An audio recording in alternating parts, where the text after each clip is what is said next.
So I want to take you for a trip to the dark side today, more specifically the world of dark patterns.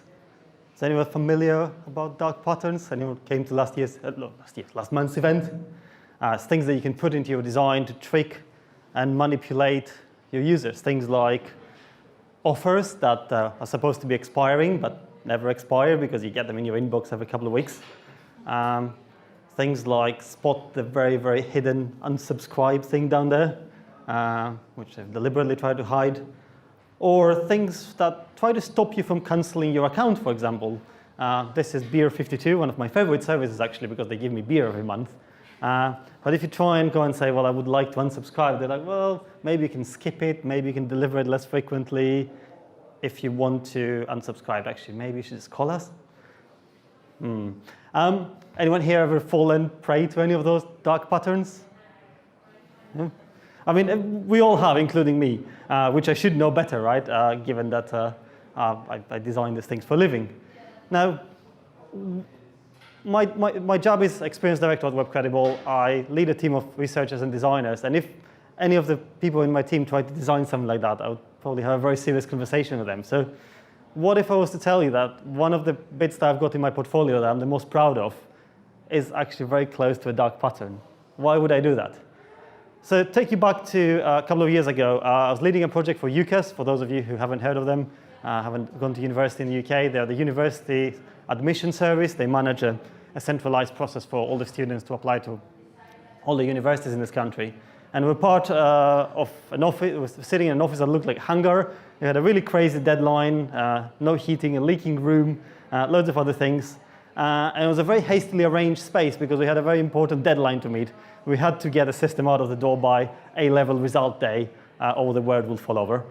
And as I was going through the requirements, I spotted one of these, which basically said, you must be able to completely withdraw your application online, basically just cancel it. And I asked there's a brilliant lady there who came from the contact center, knew how all the systems worked, the ins and outs. I asked her, how does that happen right now? That's what it looked like. Are you sure you want to do this?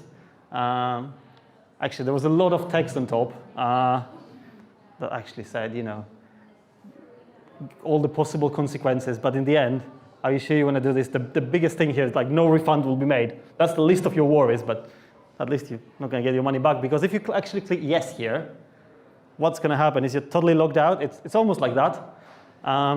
You just basically logged out.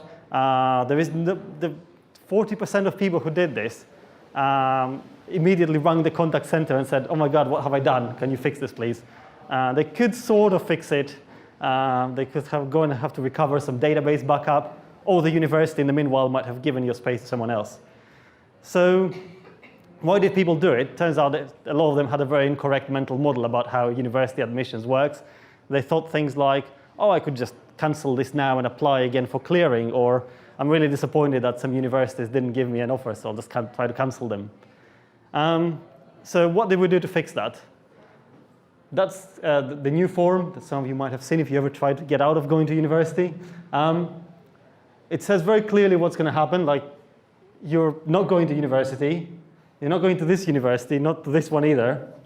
And in case you haven't noticed, you're also not going to any of the universities. But that wasn't enough, and we did test this. So what did we do? We put out this thing in here that says, why do you want to withdraw your application? And in there was one correct option, one option that said, I'm 100% sure I don't want to go to university at all this year, or something to that effect. And there was a few decoy options. There was a few reasons why people would withdraw it. That wasn't really a good reason for doing it. Like, where is it? Oops.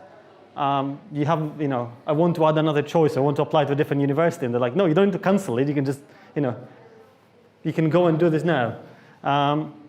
So it sounds a bit like some of the dark patterns that we showed you, right? Stopping people from canceling things. But it's not so dark anymore. We've just helped send at least one more person to university. And actually, out of this 40% of people in the academic year who wanted to reverse the cancellation, that dropped down to almost 0% for the next year. And you hear stories like that all the time, where it's not so clear-cut.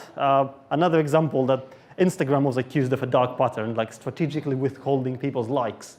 The story was apparently if you had a lot of likes, they wouldn't send you enough notification to kind of make you log back into the app. Instagram denied this. They said, actually, we're not sending some notifications quickly enough for technical reasons, not because of that, not because we want people to keep opening the app to see if they have enough likes. But in the end, is that a good thing or is it a bad thing to be bombarded with lots of notifications? We're in a world where the internet does keep bombarding us, and is a really a case for us to slow down. And if you want to be part of building those systems, I think you must go beyond blindly following what you think or what you've heard is a dark pattern or not a dark pattern, and you must learn to think for yourselves and keep what your end goal is in mind. And I look forward to seeing what you all end up designing. Thank you.